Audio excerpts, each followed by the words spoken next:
ఇదేంటో చెప్తారు కదా. దోసకాయలు ఒక రకం అండి.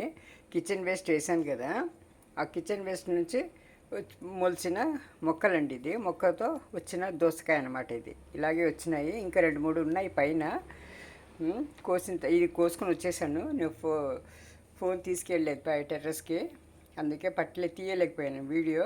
ఇప్పుడు రేపు చూపిస్తాను మీకు.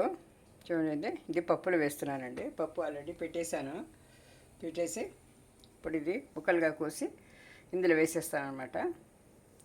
చూడండి, పచ్చిమిరపకాయలు, వెల్లుల్లిపాయలు, పసుపు, టమాటాలు వేసాను.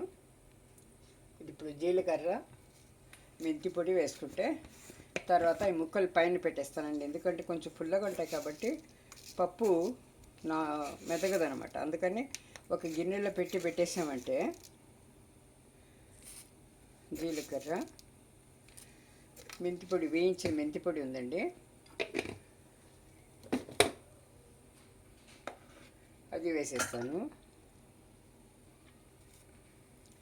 వేసి ఒక 2 విజిల్ వస్తే చాలు అనమాట, అయిపోతుంది. ఈరోజు అన్నంలోకి పప్పు, దోసకాయ పప్పు అన్నమాట. ఇది చాలా బాగుంటుందండి, టేస్టీ కూడా ఉంటుంది, మంచిది ఆరోగ్యానికి కూడా. మీరు చేసి చూడండి. ఇప్పుడు కుక్కర్ మూత పెట్టేస్తానండి. ఇలా ముక్కలు పెట్టేసి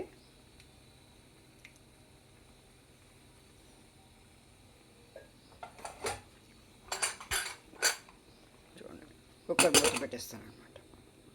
చూడండి, ఇలా పప్పుకు పప్పు, దోసకాయకి దోసకాయ రెండు ఒకేసారి ఉడికిపోతుంది అనమాట. ఇప్పుడు ఇది మెదిపేసి తాళింపు వేసేస్తాను.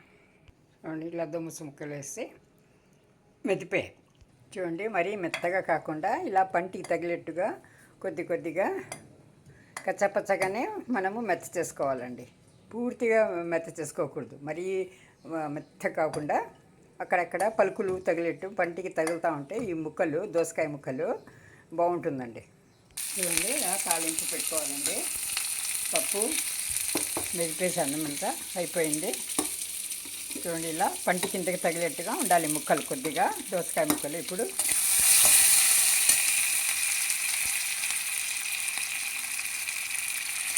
తాళింపు వేసేస్తున్నాను. మధ్యాహ్నం లంచ్లోకి అప్పడాలు, వడియాలన్నమాట. చూడండి, దోసకాయ పక్క తాళింపు పెట్టేశాను. పెరుగు, మామిడి పండు, ఇప్పుడు ఇది ములక్కాళ్ళ వేపుడు వేస్తున్నానండి. ఉడకపెట్టేసుకున్నాను, పసుపు వేసి ఉడకపెట్టేసుకున్నాను. చూడండి, 2 days నా లంచ్ చూసారా. థ్యాంక్ యూ ఫర్ వాచింగ్ అండి.